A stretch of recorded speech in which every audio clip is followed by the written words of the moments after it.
আল্লাহ বলেছেন ফাইন্না মাল উসরি ইউসরা, কষ্টের পরেই আছে সুখ। সুখ বেশি, কষ্ট কম। কয়দিন না খেয়েছিলাম, কয়দিন বিপদে পড়ছি, কয়দিন ডাকাইতে ধরছে, এক মাসের মধ্যে অসুস্থ থাকি কয়দিন আর সুস্থ থাকি কয়দিন, আছে না নাই?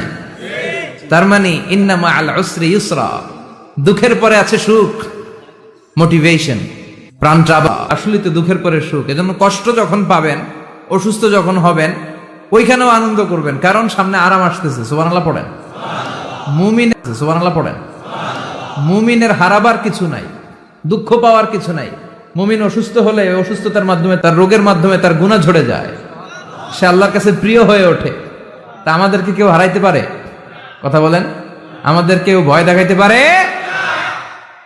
মোটিভেশনাল সূরা সূরাতুল ইনশিরাহ আর সূরাতুদ দুহা।